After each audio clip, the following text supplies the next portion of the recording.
हमारे चैनल मैं हूँ अकेला चैनल पर आपका हार्दिक स्वागत है। भगवान आपको सदा खुश रखे। आप मेरे चैनल पर आए हैं तो पूरा वीडियो जरूर देखिए।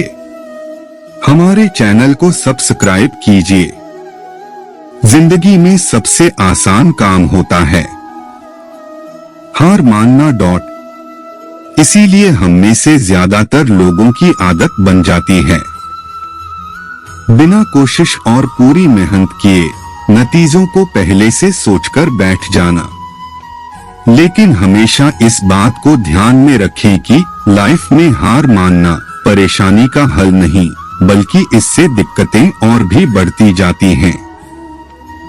खुश रहने के लिए हार नहीं, बल्कि प्रॉब्लम्स का सामना करना चाहिए। लेकिन यह सोच रखने के लिए भी सभी को एक किक की जरूरत होती है, जो उन्हें लाइफ में आगे बढ़ते रहने के लिए मोटिवेट करती रहे। जिंदगी में हंसी, खुशी और गम लगा रहता है। इसी का नाम जिंदगी है।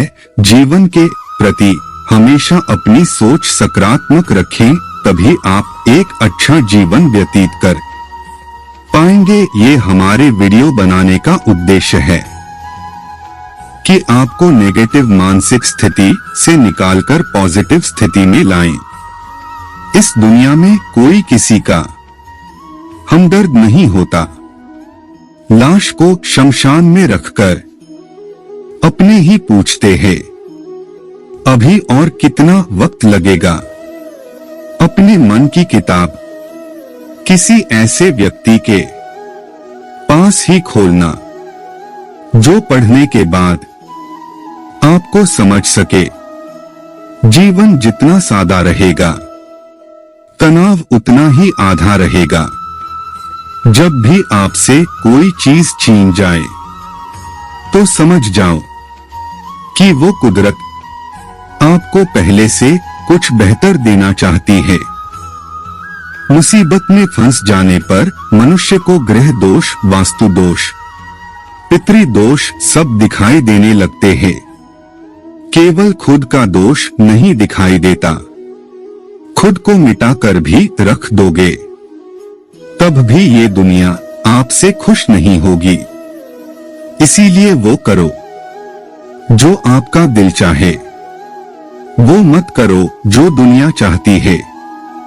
क्योंकि दुनिया की पसंद को बदलने में वक्त नहीं लगता है। अगर समय पर बुरी आदतें न बदली जाए तो बुरी आदतें आपका समय ही बदल देती है। कभी कभी गुच्छे की आखिरी चाबी भी ताला खोल देती।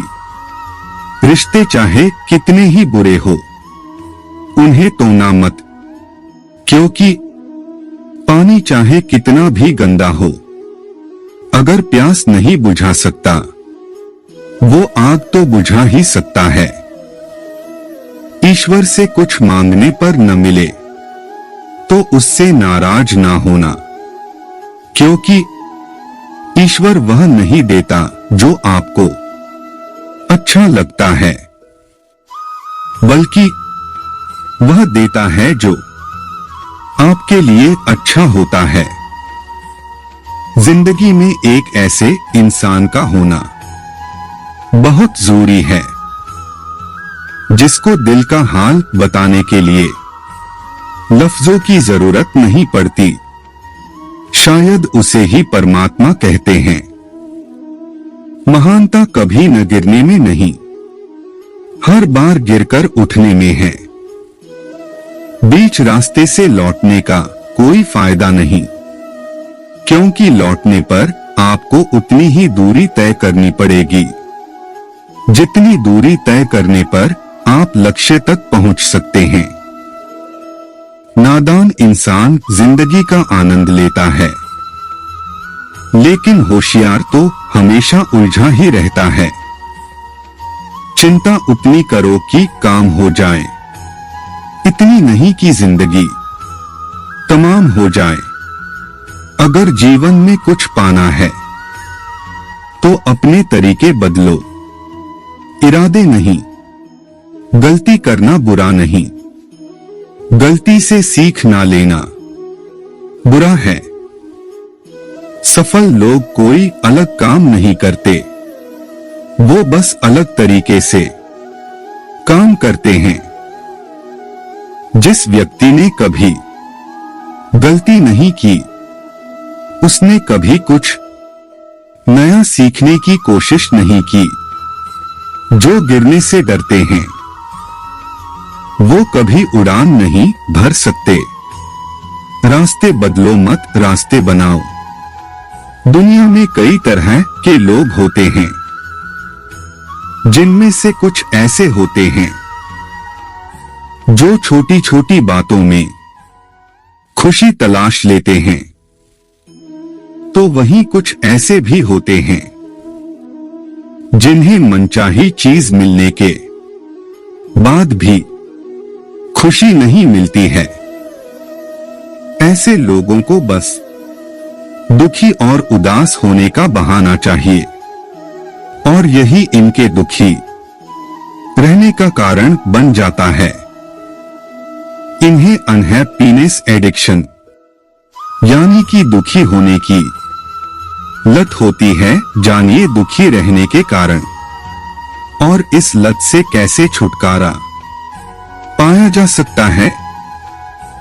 क्या है खुशी?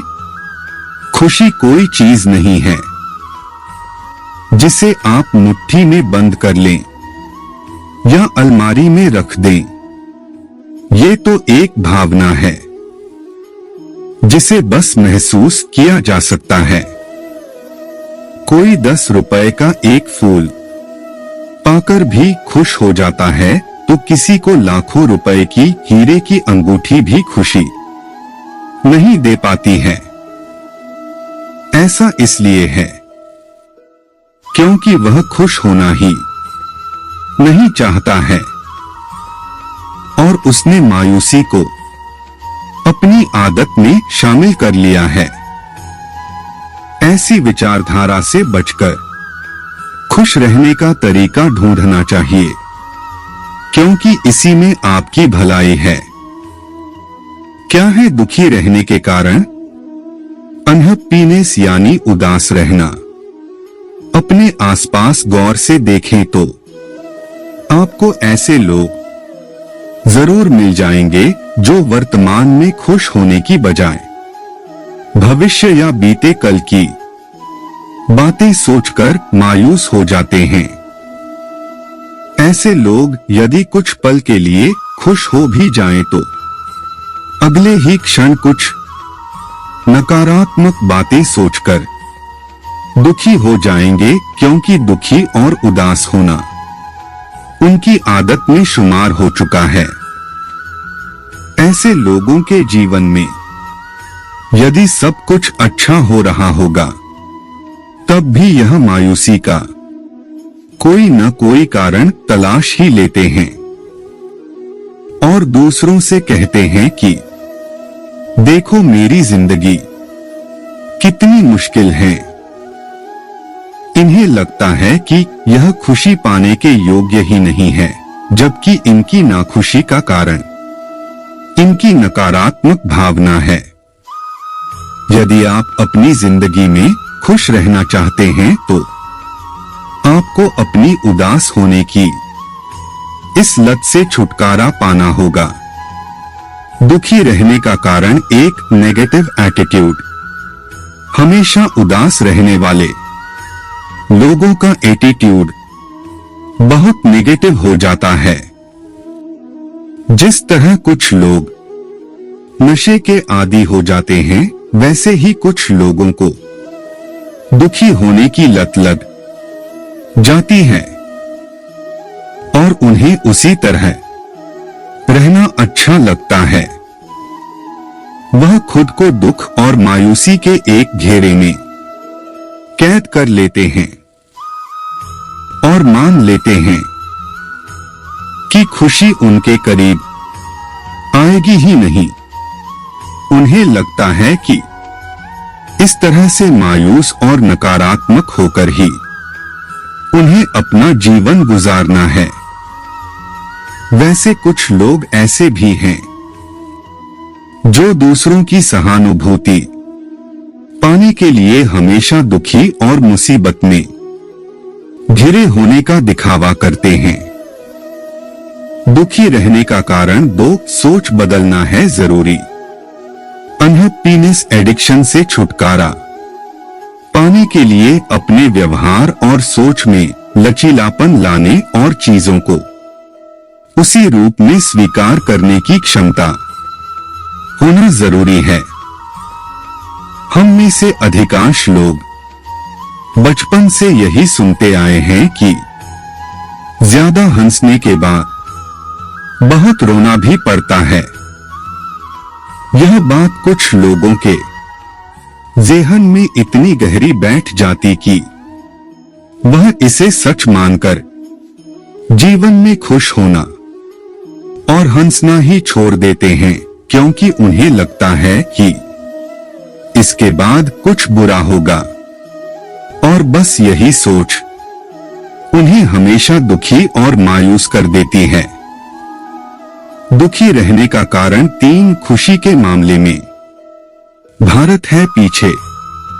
कुछ समय पहले एक हैप्पीनेस सर्वे किया गया था जिसमें भारत की रैंकिंग काफी नीचे थी। चीन, पाकिस्तान और बांग्लादेश से भी नीचे, यानी यहाँ के लोग भी भारतीयों से अधिक खुश रहते हैं। खुश रहने के मामले में न्यूजीलैंड के लोग बहुत आगे हैं, क्योंकि वह बहुत लचीले होते हैं और हर तरह के हालात का सामना करने के लिए तैयार रहते हैं, फिर चाहे वो अच्छा हो या बुरा। एक अध्ययन के मुताबिक जो लोग लचीले होते हैं और जिनमें हालात का सामना करने की क्षमता होती है, वो बहुत देर तक दुखी नहीं रह पाते हैं। दुखी रहने का कारण 4, दूसरों को परेशान करना। मुंबई की रहने वाली 37 वर्षीय सीमा तनेजा एक वर्किंग वुमेन है। सीमा से जब हेलो स्वास्थ्य की टीम से दुखी रहने के कारण से जुड़े सवाल किए तो सीमा ने बताया कि मेरे ऑफिस में एक महिला सहकर्मी है और वह हमेशा दूसरों को परेशान करती रहती है और अपनी कमियों को दूर करने की बजाय दूसरों की गलती निकालती रहती हैं। उनकी यह आदत अब उनके दुखी रहने का कारण बन गई है, क्योंकि उनके ऐसे स्वभाव की वजह से अब उनसे ऑफिस में कोई बात नहीं करता है। दुखी रहने का कारण 5, भरोसा नहीं करना। कुछ ऐसे व्यक्ति भी होते हैं जो किसी पर भी भरोसा करना नहीं चाहते हैं। ऐसी स्थिति भी दुख का कारण हो सकती है। मानसिक रोगी की पहचान कैसे करें? संकेत जो बताते हैं कि आपको दुखी रहने की आदत है। अपने साथ हुई अप्रिय घटना या जो गलत हुआ है उस बात को बार बार दोहराते हैं। वर्तमान में जो हो रहा है उसे स्वीकार नहीं करते। अपने अहंकार को बहुत अहमियत देते हैं। हर चीज के बारे में शिकायत करते रहते हैं। समस्याओं को नजरअंदाज या टालते हैं। जो अब तक हुआ ही नहीं है उसके बारे में चिंतित रहते हैं। अनिश्चितताओं को लेकर घबराते हैं। खुद को कठोर तरीके से जज करते हैं। जीवन अच्छा होने के बावजूद संतुष्ट नहीं होते। असंतुष्ट होना आपकी आदत बन जाता है। भविष्य के बारे में सोचकर परेशान होने की बजाय वर्तमान में जो कुछ आपके पास है उसे महसूस करके खुश होने की कोशिश करें। खुशी को टालने की आदत छोड़ दें। जैसे मुझे दूसरी नौकरी मिलेगी तो मैं खुश रहूंगी, प्रमोशन या इंक्रीमेंट मिलने पर मैं खुश हो जाऊंगा, या इसी तरह की दूसरी बातें। एक चीज मिलेगी तो आपको दूसरे की लालसा होगी। इस तरह से तो खुशी हमेशा दूर होती चली जाएगी। छोटी छोटी बातों और पल में खुशियां ढूंढना और महसूस करना सीखिए, तभी जिंदगी को सही मायने में जी पाएंगे। खुश या दुखी रहना, ये दोनों भावनाएं काफी हद तक हमारे खुद के हाथ में होती हैं। हम चाहें तो परिस्थिति को स्वीकार कर खुश रहना सीख सकते हैं, या फिर उसे अपना नसीब समझकर दुख को अपना साथी बना सकते हैं। अगर आप बहुत ज्यादा चिंता करते हैं तो आप अपने आप को खुद ही नेगेटिविटी की ओर भेज रहे हैं। बचपन के अनुभव, चाइल्डहुड एक्सपीरियंसेस, कुछ घरों में बच्चों को हमेशा उनकी गलती बताई जाती है और उन्हें किसी और से न कहने की भी सलाह दी जाती है। संस्कृति, कल्चर, अपनी संस्कृति के विपरीत काम करने पर भी मन में गलती महसूस हो सकती है, या फिर किसी दबाव में आकर कोई काम करना भी आपको गिल्ट में डाल सकता है। धर्म, रिलीजन, कुछ धार्मिक कार्यों की वजह से भी गिल्ट कॉम्प्लेक्स की समस्या शुरू हो सकती है। सोशल प्रेशर, कभी कभी जब आपके काम के लिए या आपके द्वारा किए गए काम को नकारात्मक तरीके से जज किया जाए तो मन में संकोच पैदा होने के साथ साथ आप लोगों से अपने आप को अलग भी महसूस कर सकते हैं। ऐसी स्थिति भी गिल्ट कॉम्प्लेक्स का कारण बन सकती है। गिल्ट कॉम्प्लेक्स से बचाव संभव है, लेकिन इसके लिए कुछ बातों को ध्यान रखना और फॉलो करना जरूरी है। जैसे अगर आपको ऐसा लगता है कि आपने गलती की है तो सॉरी या सॉरी मांगने से संकोच ना करें। ऐसा करने से आप दोबारा उस गलती को करने से बच सकते हैं। खुद को माफ करना भी सीखें। नेगेटिव थॉट्स को दूर करें। अगर कोई गलती हो गई है तो खुद को अन्य लोगों से अलग ना करें। ज्ञानवर्धक वीडियो के लिए हमारे चैनल को लाइक, सब्सक्राइब कीजिए और दूर दूर तक शेयर कीजिए, क्योंकि दोस्तों वीडियो बनाने में बहुत मेहनत लगती है। धन्यवाद।